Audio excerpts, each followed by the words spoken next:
ഈശോയിൽ സ്നേഹം നിറഞ്ഞവരെ, ഗ്ലോറിയയിലേക്ക് എല്ലാവർക്കും ഒരിക്കൽ കൂടി സ്വാഗതം. നമുക്കറിയാം, എല്ലാ ക്രിസ്മസ് വരുമ്പോഴും നമ്മളെ നമ്മുടെ അമ്മമാർ കുഞ്ഞുനാൾ മുതലേ നമ്മളെ സ്നേഹത്തോടെ ഒരുക്കി ക്രിസ്മസൊക്കെ ആകുമ്പോഴേക്കും കുമ്പസാരിച്ച് തമ്പുരാൻ്റെ സന്നിധിയിൽ ദേവാലയത്തിലേക്ക് ക്രിസ്മസിൻ്റെ തലേ രാത്രി പാതിരാ കുർബാനയ്ക്ക് ദേവാലയത്തിലേക്ക് പോകുവാൻ നമുക്ക് എന്തുമാത്രം സന്തോഷമായിരുന്നു. എന്ത് സന്തോഷത്തിലാണ് നമുക്ക് പൊയ്ക്കൊണ്ടിരുന്നത്.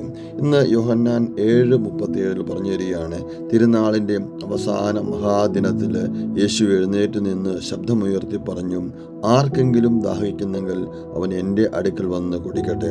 ഈശോയെ സ്നേഹം നിറഞ്ഞവരെയും അങ്ങനെ പറഞ്ഞ ഈശോയുടെ ജനനത്തിൻ്റെ ഓർമ്മയാണ് ഈ ക്രിസ്മസ് നമ്മൾ ആഘോഷിക്കുന്നത്.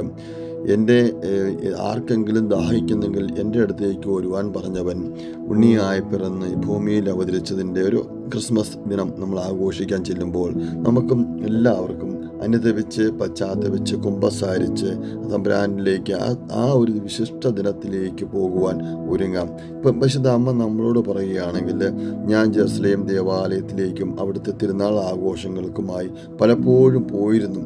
ആ തിരുനാളുകളെല്ലാം എൻ്റെ ആത്മീയ ജീവിതത്തെ ഒരുപാട് വളർത്തിയിരുന്നു. തിരുനാളിൻ്റെ സമാപന ദിനത്തിലാണ് എൻ്റെ മകൻ ഇപ്രകാരം പറഞ്ഞത്, ആർക്കെങ്കിലും ദാഹിക്കുന്നെങ്കിൽ എൻ്റെ പക്കലേക്ക് വരുവിൻ, ഞാൻ അവർക്ക് ജീവൻ്റെ ജലം നൽകും. തിരുനാളിൽ പങ്കെടുക്കുന്നവർക്കെല്ലാം ഈശോയുടെയും പരിശുദ്ധാത്മാവിനെയും സ്വർഗം സമ്മാനിക്കും. ഈശോ സ്നേഹം നിറഞ്ഞവരെ, ഈശോയെ അറിഞ്ഞ് സ്നേഹിച്ച് ദേവാലയത്തിലേക്ക് ചെല്ലുന്നവർക്ക് എല്ലാവിധ നന്മകളും പരിശുദ്ധാത്മാവിൻ്റെ കൃപാവരങ്ങളും ഉണ്ടാകും. ആമേൻ. This is a sweet and bitter spiritual program. Join with us in sharing